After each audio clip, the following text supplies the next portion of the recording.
Are you a leader who has problems finding solutions sometimes fast? And have you ever thought, there's so many things happening. I wish I can think faster and find the solutions faster. If that is you, then I have a treat for you. Today, here on Live Biz TV, I have a very special guest speaker who is not only a speaker, but an author. And I'll tell you just a little bit more about her in just a little bit. But first, let me go ahead and welcome you. Welcome you to Bizniversity LiveBizTV show. This is a weekly show where our focus is on helping you grow your business. And I oftentimes have speakers and authors like I have today. And the reason for that is because I want to make sure that you are growing your business in every area. And you'll know why I'm saying that in just a little bit. Our Live Biz TV show is part of Bizniversity. And if I didn't say it, my name is Evie Diaz, and I'm a strategic growth speaker at bizniversity.com.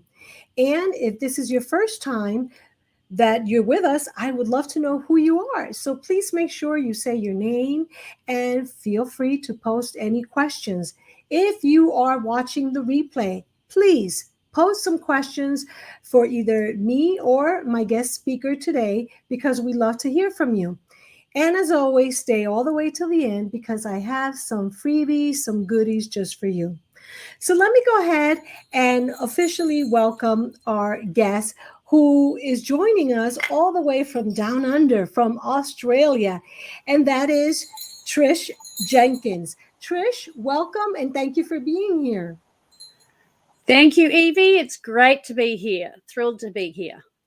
So, Trish, why don't you begin by first telling us a little bit about you so that those that may not know you know a little bit about you and your story? Sure, Evie. Look, I do have a bit of a dramatic story. It's not so much a rags to riches. It's more of a story of, we were quite successful. We had quite a few, we had six, I don't know how that compares in America, but in Australia to have 6 properties is quite significant. And we had started with nothing. We had done that, and I was looking for cash flow because you can be asset rich, cash flow poor. This was in the noughties, the first part of this century. I had young children, and we went to the seminars. We believed the dream. That's my husband and I.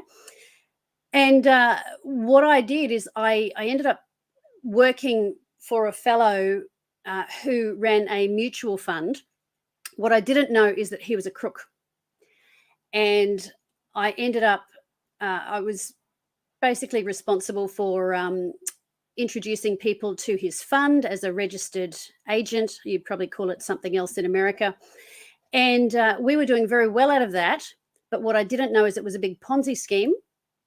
In fact, what that means is he was stealing investors' money, including mine, and just giving us back enough to make us think we were actually making money. And he suddenly stopped paying because these things generally implode. They're not sustainable. And I was the person that people came to for what's going on, where's our money, what's happening, are we getting paid this month? And I was worried about that too. And after a period of months of dealing with this, all that stress, I couldn't take it anymore. And I said to him, look, these people have to be paid. Can I use this money over here? Yes, you can. Just do that. He didn't care. And so I paid them. But what I did in paying them was not the right way to do it and was therefore a breach of the Corporations Act. So then what happened? The whole thing collapsed. And when I was asked about this person, I said, well, by the way, I paid people with this. What do I do now to fix that up? And they said, you did what? And that was a breach of the Corporations Act. What immediately followed was a liquidation. We had 2 years of having everything, all our assets, all the stuff, even the stuff that was unrelated, sold up out from under us. And then I was prosecuted. And Evie, in 2009, so the offence was 2005, 2 years of liquidation, a year and a half of prosecution and letters of lawyers toing and froing. January 2009, just after the global financial crisis, when the world is recovering and very sensitive, I went to court for my penalty and I went to prison for 8 months. Yeah. It's a Wow. biggie. It's a biggie. And I tell you what, that turned my world upside down, and I had to learn to adapt to a completely different world to what I was used to. There were very different problems, very different people. So I thought, but what I actually discovered was that world, everybody that you know is in that world as well. Hold on. I want you to elaborate on that, but it's interesting because you were saying that, and it made me think, wow. And so many of us during the pandemic, right, might have thought, right, that that was something that we never experienced. But what you're telling me, what you experience is something really out there, at least for me. So I really would like to know, and I'm sure that's where you're going to tie it back, because there may still be people that are saying, lamenting perhaps, that their life is not as wonderful as it was before the pandemic. So I'm looking forward to, and I mentioned that at the beginning because I love this story because I already know your story. I've interviewed you before in another show.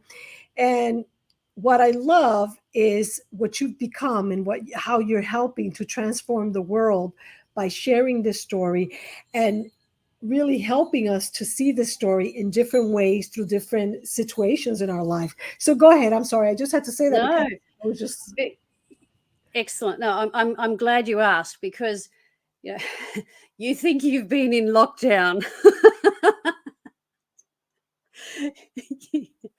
I've been in lockdown. I've been locked up.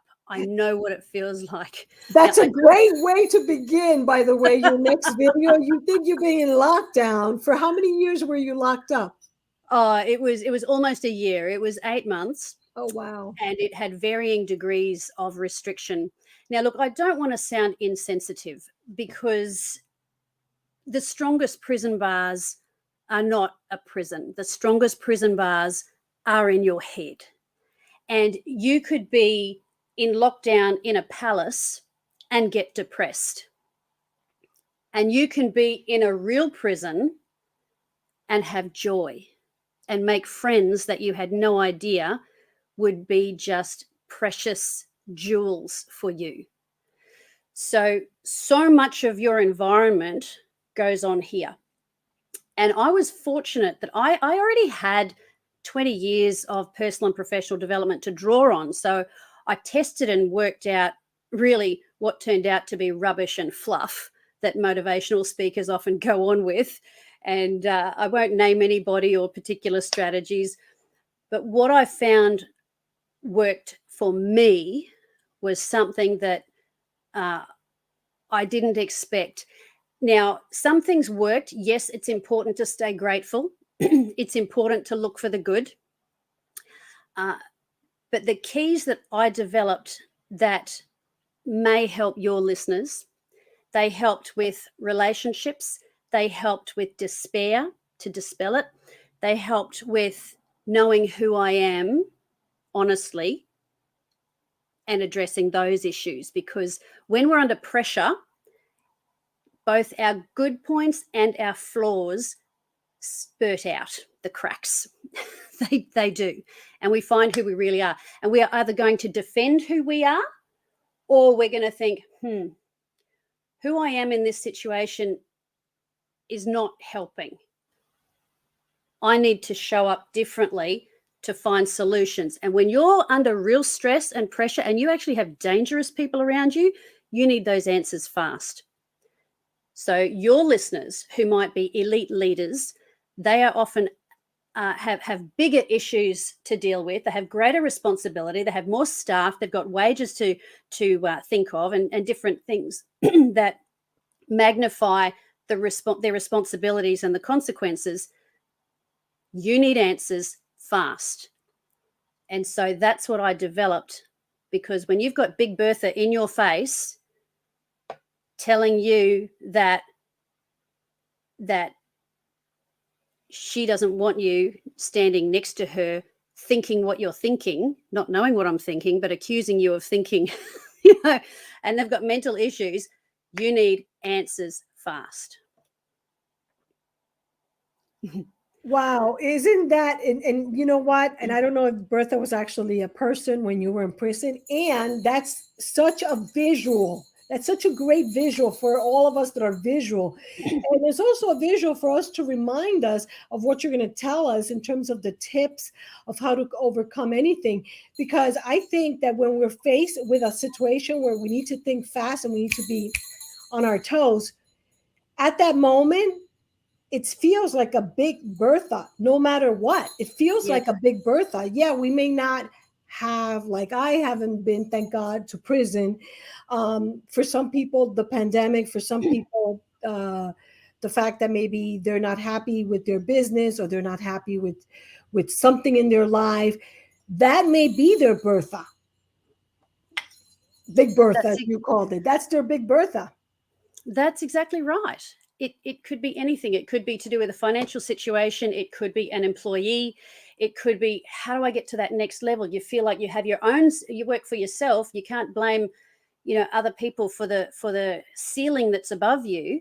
It's got to be a change in your thinking.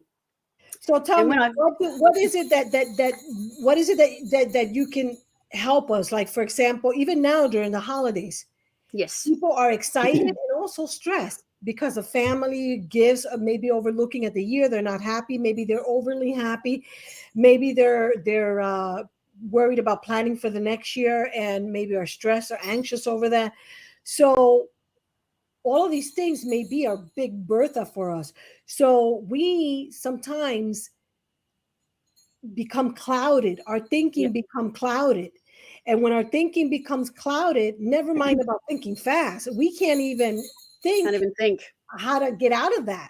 So that's right. Tell us more about what we can do so that we can use this, no matter if the situation is a small Bertha or a big Bertha.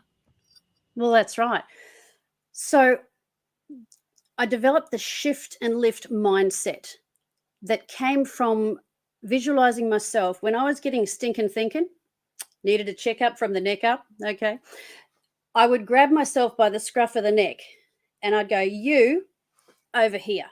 So I needed to change my attitude and how I was feeling and thinking. How do I do that?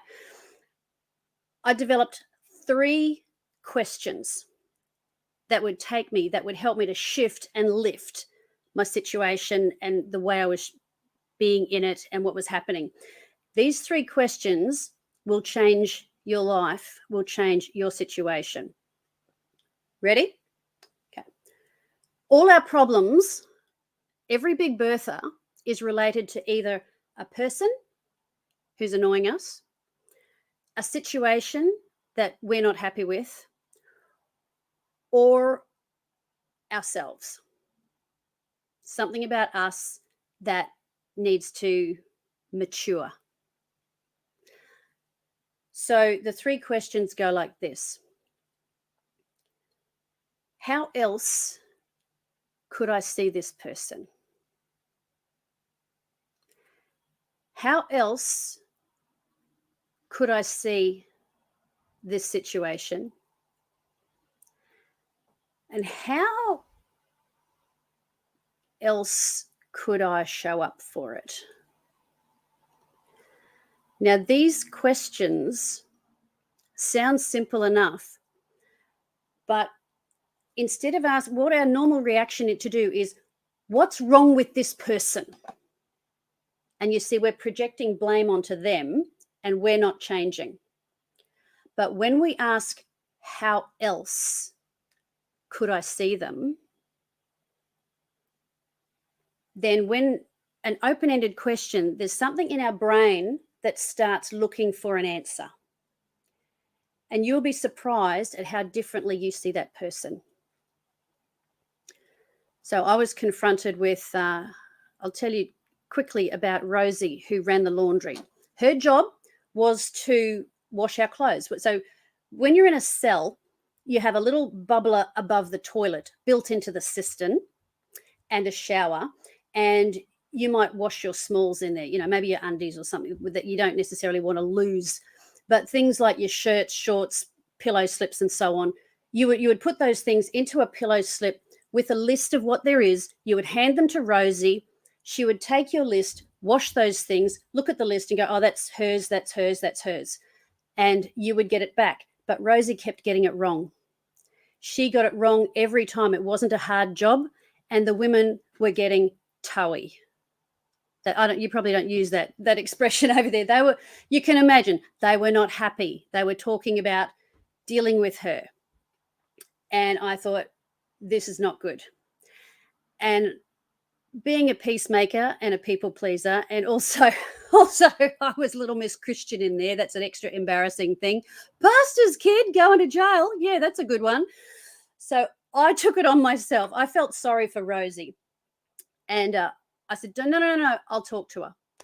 I went to Rosie thinking that I've been in the workplace. I've been a manager. I know how to deal with people. I can help. I know what's wrong with Rosie. And I said to her, Rosie, is there anything that you'd like some help with, or is there anything that, you want to talk about that you might be struggling with? And I'm thinking, she's thinking, oh, I'm struggling. I can't get this work done. Evie, she says to me, she said, oh, Trish, it's my children. I have no idea what's happening with them. They've been put in different foster homes. I can't even think straight. I can't do anything. All I'm doing is just worrying about them. I can't sleep. I can't concentrate. I'm so worried. I feel sick. Evie, in that moment, I immediately saw how selfish and self-righteous and judgmental I was. And I no longer saw a dumb, irresponsible 19-year-old who had 3 kids to 3 different fellas and who couldn't do her job because of that. I saw a woman who was in turmoil and needed compassion and needed help, and I saw her differently. So I was able to put my arm around her, which is breaking the rules, and give her some encouragement and support. Now, I don't know about everybody else, but my laundry never had another mistake. So I chose. That is pretty cool. I know. And I chose to see differently. I love that from many perspectives, of course, from the human element, no matter who we're dealing with. I think that's such a great story and a good reminder for all of us, especially now during the holidays, where if people are shopping, I don't know if people are outside shopping, and people may be agitated or stressed, to stop and say, well, what's really going on? Maybe they're stressed because they can't really afford that. And it was a sale and now you're both fighting. And also, it made me think that is an awesome strategy, because, I'm always thinking business. When we're in a sales discussion with someone, it is amazing because, sometimes even for me, I'm always business. I'm all about business. And sometimes I'm very human. I mean, almost every one of my clients, anyone who's ever paid me to help them, has become my friend, because they love me and I love them. And I always say that. I always say the know, like, and love factor, because that's how it is. And I never thought about what you just said and how applicable it is when you are talking to someone, even in a sales conversation. Sometimes, people may come to you and they say, I really, really need to hire you. And they really want. And here, maybe we're touching on the surface, the regular questions that we get of pricing, but maybe there's something underneath. There's an underlying problem that we're forgetting, the human side. And I don't know if you think it's a little nutty that I thought about it, but this is how my mind works. And I'm thinking that this is so strong to apply even in a sales situation where we may be following a script. For perhaps we want to do a canned sales presentation and we may be forgetting the human component. I just had to tell you that because it just crossed my mind. Look, that's exactly right. And that was one of the turning points that I realized, that if I had a problem with someone, because I wanted to talk to her because I was the one being inconvenienced. And I was sick of my laundry getting messed up. I don't want to wear someone else's shirt. And so what I learned from that, and what your audience can take away from this, is you might have a client that doesn't seem to be moving forward. They seem to be stuck. You feel frustrated with them. You think, I've given my best material to them and they're just not doing what I've said. I'm sick of this. I'm just going to tell them, listen, you just better, there's no point us working together if you don't do these things I'm telling you to do. What if you asked yourself, I wonder what's going on in their world? What if you said, how else can I see? Because if you see them as a prospect, you've immediately depersonalized them and objectified them. And we women, we don't like being objectified. So why would we do it to someone else? Or we might think they're a pain, they're a nag, they're one of those undesirable customers that just drain us. What if you asked, because all of those are about self. I'm being drained. She's not listening to me. What if we asked, how else can I see this person? How else can I see Gloria or Jane or Barry or John? Do I stereotype them as their demographic? Do we write them off as old white dudes? We can do it too. And we say, oh, they're just a product of their imagination, or they're a millennial. They don't return phone calls. They're just irresponsible. Every generation has said that about the ones coming up. How else could I see this person? And you immediately put aside that prejudice, because that's what it is, an assumption, and that assumption that I'm right. And we will notice something else about them that will give us insight into what will work for them. That is so awesome. I really, really like that. And it humanizes us. It humanizes even a sales presentation or a one-on-one sales call. And quite honestly, as you were talking about that, I was actually thinking of one particular client of mine that I haven't heard of for a while, that now, thanks to you, I'm going to be reaching out, because everything that you said just resonated so strongly with me in terms of, well, maybe they're not doing what I taught them, but maybe there's something going on in their personal life. How about look at the other person, like you said, and ask those questions? I think that's so powerful.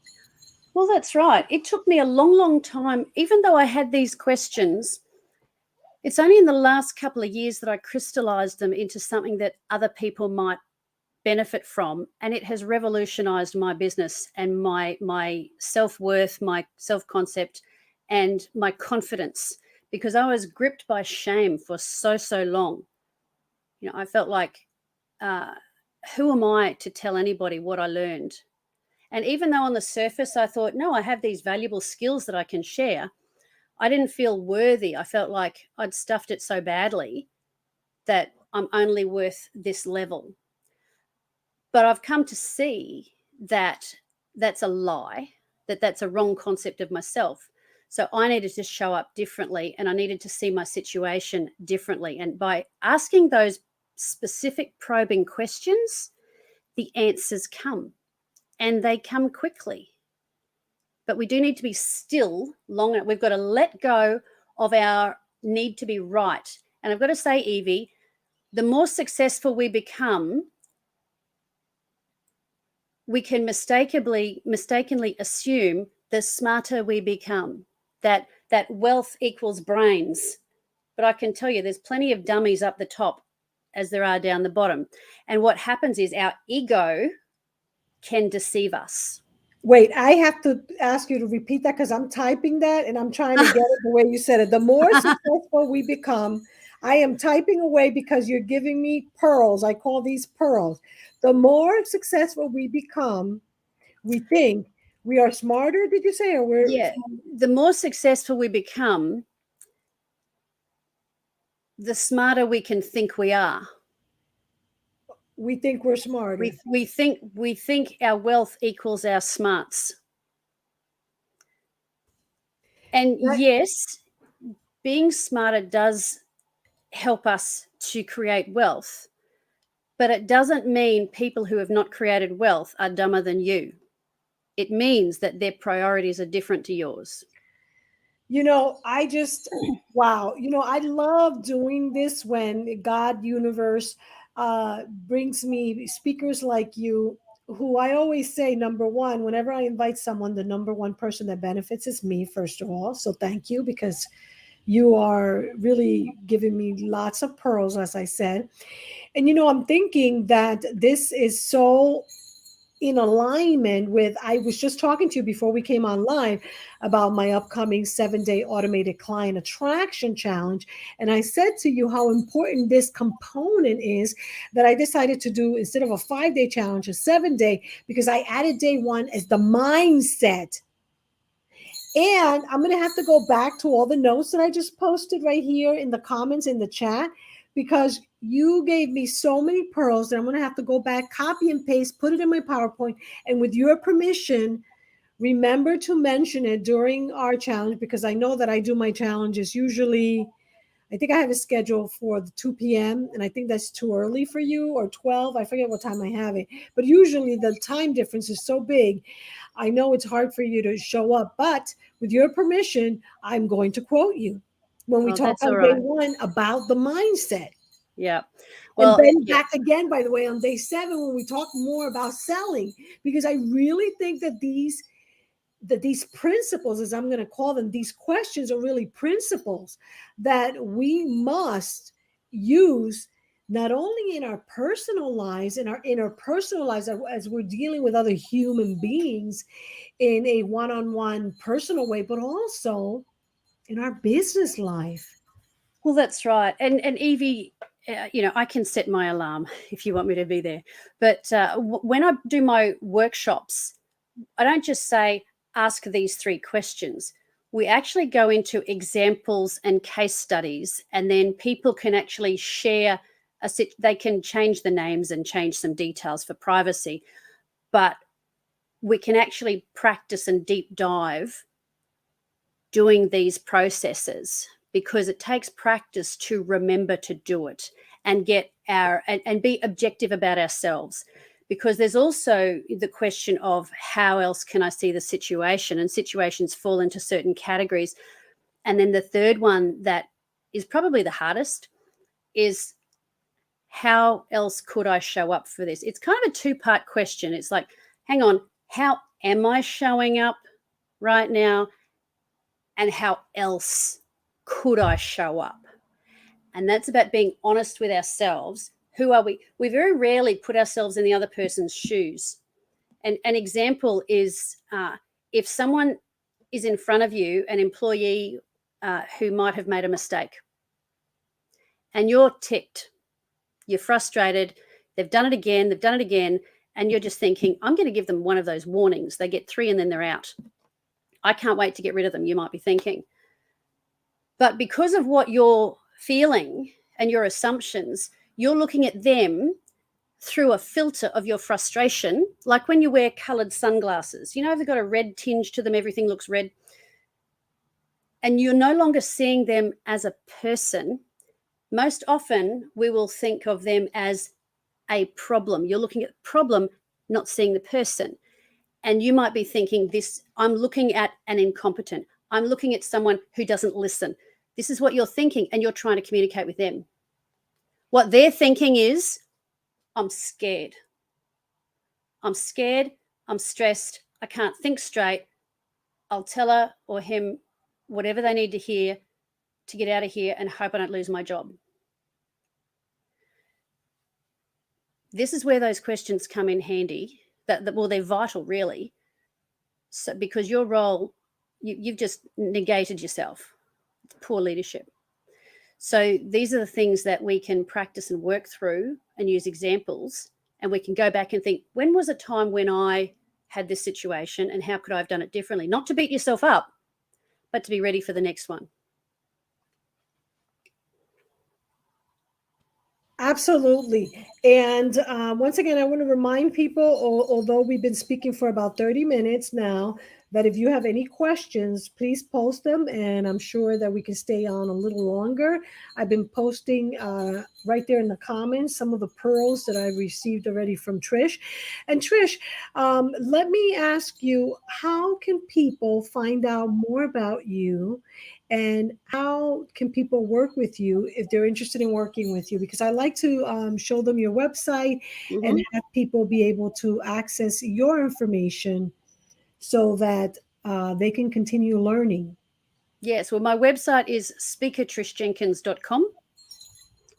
Speakertrishjenkins.com, just spelt the way you would imagine it's spelt.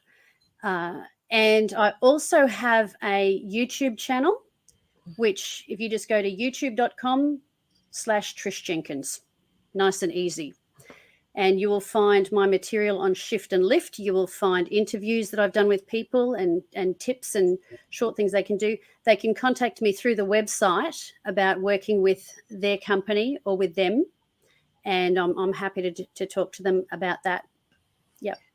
Okay, so I made sure that I put it there in the comments on all the channels that we are. So whether you're on YouTube, on LinkedIn, or Facebook, please make sure that you click on that website link.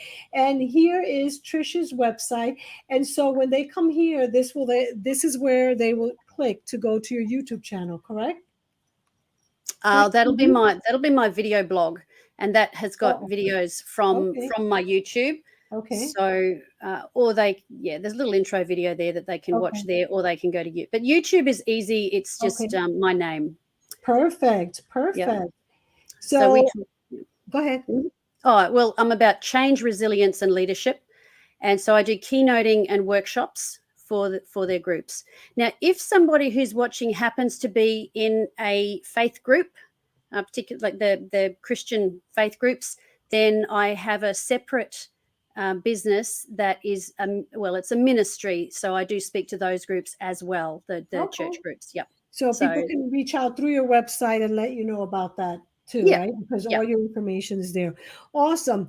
Anything else? Any last words of, especially now as people, I go back to business, as people are thinking about the new year, they're reviewing and revising what worked, what didn't work, and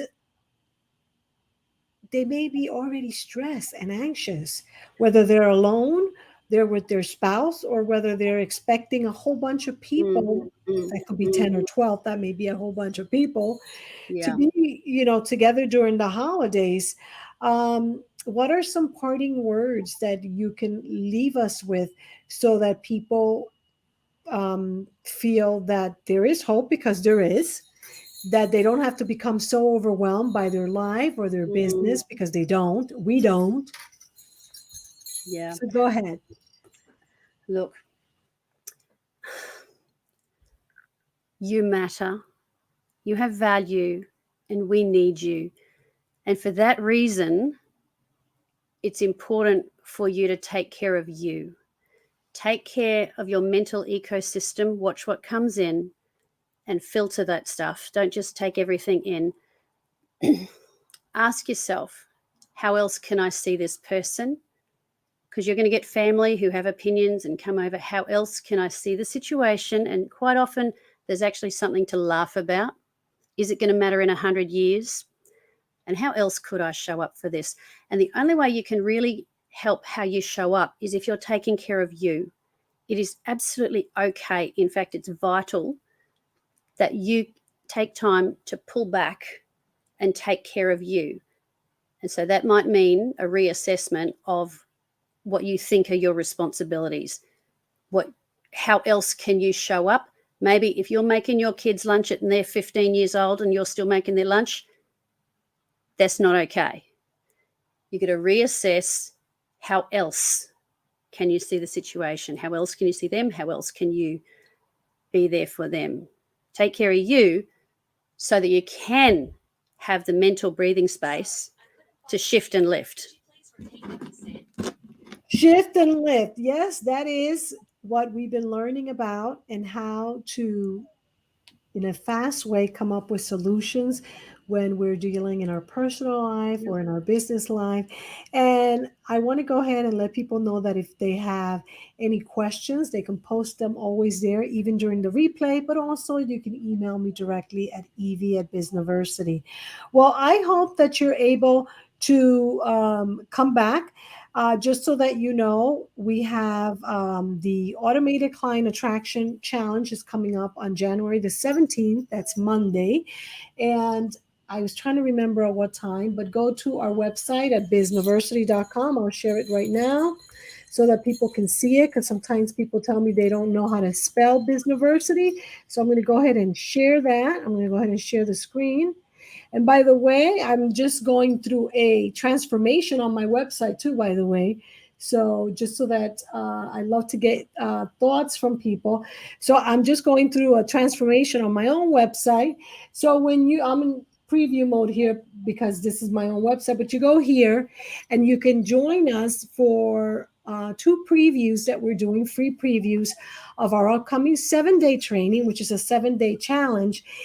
And if you want an opportunity to win this challenge at the VIP level, make sure you email me, because by emailing me, one of those 2 preview days that we have coming up in January is actually January 6th, which is my birthday. And so I'm going to do a big birthday celebration for my birthday. If you think I'm all dressed up for Christmas now, wait till January 6th. I'm going to be dressed up for my birthday. And we're going to be doing giveaways. One of the giveaways is going to be a VIP pass to our 7-day automated client attractions challenge. So if you want more information, just go ahead and go to bizniversity.com. You click here. When you click here, you're going to land on the page. Okay. And if you like to just check out what the challenge is all about, you can join us by clicking here, join free view session. And that will take us to the bottom here where you'll be able to register and save your spot for January 6th for my birthday, which is also going to be a free preview. So please feel free to visit us. And I love to get your thoughts, your comments. Like I said, you can just email me at evie@bizniversity.com for more details, for questions. And of course, just to say that you want your name entered into our free giveaway coming up on my birthday, January 6th, 2022. So I want to say once again, thank you, Trish, for joining us today. I look forward to working with you in the near future. I think that this topic of the mindset and the 3 questions are extremely powerful. And I think it's totally in alignment with this idea that I have for attracting clients. It's the same thing. It's that same thing about the mindset and the power with our energy and the power that we have with our minds to attract.